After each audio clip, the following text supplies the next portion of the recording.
हजारों साल पहले भारत में एक ऐसे वैज्ञानिक थे जिन्होंने परमाणु की खोज की।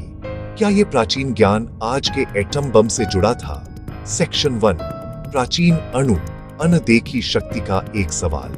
समय के गलियारों में एक सवाल गूंजता है, एक सवाल जो हमारी उत्सुकता और हमारे गर्व दोनों को जगाता है। क्या प्राचीन भारत के विचारकों के पास परमाणु बम का ज्ञान था? यह गहरा सवाल तुरंत महर्षि कणाद का प्रतिष्ठित नाम सामने लाता है, जो हजारों साल पहले रहने वाले एक आर्षी और दार्शनिक थे। आधुनिक दुनिया की लैबोरेटरीज से बहुत पहले उन्होंने अस्तित्व की असल नेचर के बारे में एक क्रांतिकारी विचार प्रपोज किया था। उन्होंने परमाणु की कल्पना की, जो पदार्थ का सबसे छोटा अविभाज्य कण है। यह सिर्फ एक पल भर का विचार नहीं था, बल्कि एक सोफिस्टिकेटेड फिलोसॉफिकल सिस्टम का एक कॉर्नरस्टोन था, जो पूरे फिजिकल यूनिवर्स को एक्सप्लेन करना चाहता था।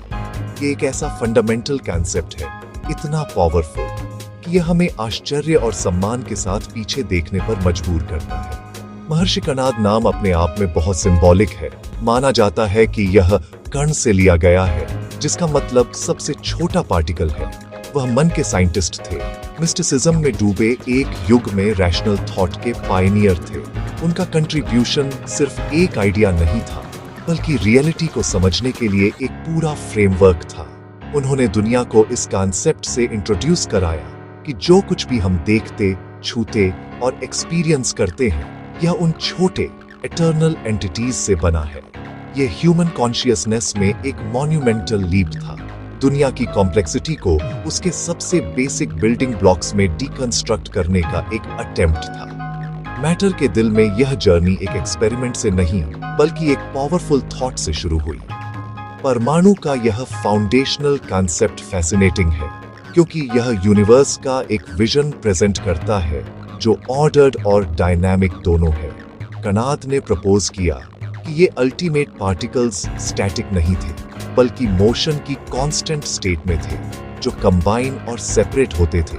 इमेजिन करो, माइक्रोस्कोप के इन्वेंशन से सदियों पहले एक ऐसा दिमाग जो ह्यूमन साइट की लिमिट्स से परे दुनिया की कल्पना कर रहा था। यह इंटेलेक्चुअल परसूट मटेरियल वर्ल्ड की अल्टीमेट ट्रुथ को खोजने की इच्छा से प्रेरित था। एक क्वेस्ट जिसने इतिहास में साइंटिफिक इंक्वायरी को डिफाइन किया है।